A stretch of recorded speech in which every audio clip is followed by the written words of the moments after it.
핵전쟁, 핵무기 공격 시 살아남는 법 생존법 대처법. 핵무기는 수십 킬로톤 이상급 전술 핵폭탄만 터져도 사실상 웬만한 도시규모 하나가 초토화 증발 수준으로 피해를 입기 때문에 사실상 사람이 살아남기는 참으로 어렵습니다. 그러나 이러한 상황에서도 조금이라도 생존 확률을 높이는 방법이 있다면 어떤 것이 있을까 찾아보고 자료를 정리해봅니다. 만약 거리를 지나다가 번쩍이는 성광을 발견했다면 재빨리 성광을 피할 수 있는 언덕 뒤 건물 안등과 같이 성광과 반대 방향으로 그늘을 만드는 곳으로 매우 재빨리 뛰어들어 엎드리시기 바랍니다. 이때 성광과 반대 방향으로 엎드리는 것이 좋다고 합니다. 그러나 실제로 여러분이 성광을 보게 되었다면 아마도 그 즉시 증발해버리거나 숲덩어리가 되거나 아니면 눈이 멀게 될 것입니다.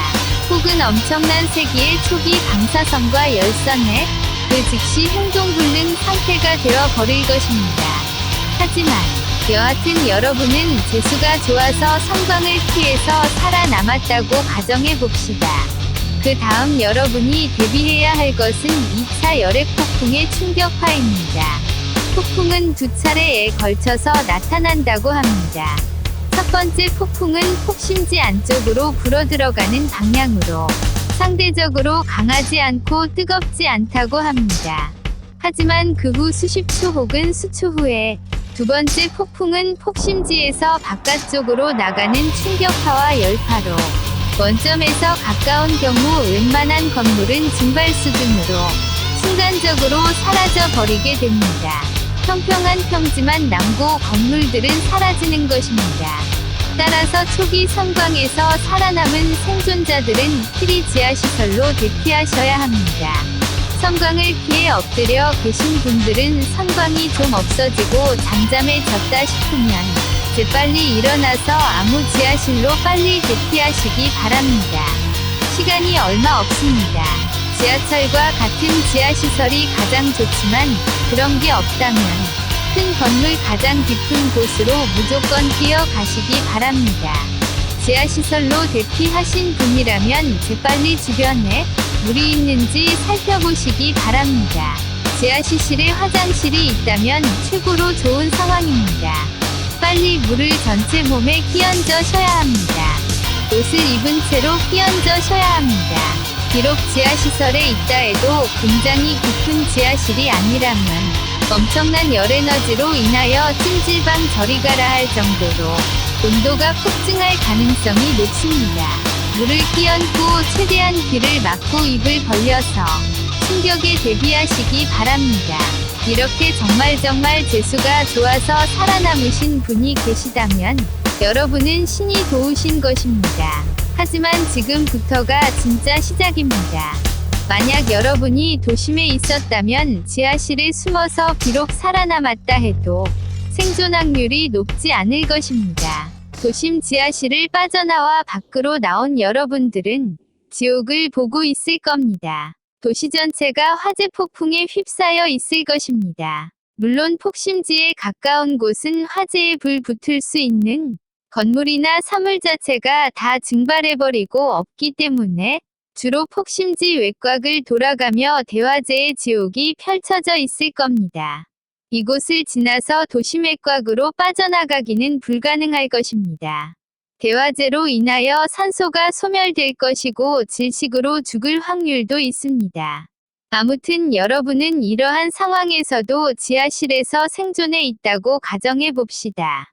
초기 방사선을 피해서 수일 혹은 수시간은 지하실에 대기하는 게 좋습니다. 반감기가 짧은 초기 방사능 물질이 조금 진정될 때 지하실 밖으로 나와서 바람의 방향, 주로 편서풍이나 계절풍을 고려하는 게 좋습니다. 이 불어오는 쪽으로 맞바람, 도망을 가시기 바랍니다. 이때 되도록이면 방독면을 착용할 수 있으면 좋습니다. 없다면 물에 적신 수건이나 헝겊으로 입과 코를 막으셔야 합니다. 최대한 방사능 낙진이 호흡기에 들어오게 하지 않기 위해서입니다. 물론 이 경우에도 외부 방사선에 의한 피폭은 감수하셔야 합니다. 지금 이 상황에서 당장 살아남아야 하는 상황에서 수개월 수년 뒤 부작용이 나타날 외부 방사선 피폭이 무서워 가만히 있을 수는 없는 노릇입니다. 최대한 폭심지에 먼 교회로 도망치시고 구호를 받으십시오. 물론 구호를 할 정부기관이 남아있길 기대하시면서 아무튼 여러분이 사지멀쩡히 도심 화재와 잔존 방사능에 살아남아 교회에 도달하셨다면 로또 당첨과는 비교할 수 없는 행운입니다. 지옥에서 살아남으셨으니까요. 물론 수개월 뒤, 수년 뒤 어떤 후유증이 올지는 모릅니다. 하지만 아셔야 할 것이 있습니다. 만약 여러분이 계시는 곳에 핵폭탄이 떨어졌다면 인근 도시도 대부분 핵공격 당했을 확률이 높고 우리나라뿐만 아니라 다른 나라의 대도시도 핵공격에 직격당했을 확률이 높다는 의미이고 이는 곧 3차 세계대전이 일어났다는 의미입니다. 이렇게 되는 이유는 현 군사 시스템상 핵공격은 한쪽이 받으면 다른 쪽은 거의 자동으로 공격하게끔 되어 있다는 것입니다. 여러분은 폐허가 된 전 세계의 살아남은 생존자입니다. 아마도 당분간, 어쩌면 수십 년 동안 무정부 상태일 것입니다. 식량과 물, 안전한 거처가 없을 것입니다. 온통 폭도들과 강도 도둑들이 기승을 부리고 서로가 서로를 죽일 것입니다. 여러분은 이때쯤 이런 생각이 들 것입니다. 참, 그때 내가 살아남은 것이 과연 행운인가? 불행인가? 끝까지 봐주셔서 감사합니다.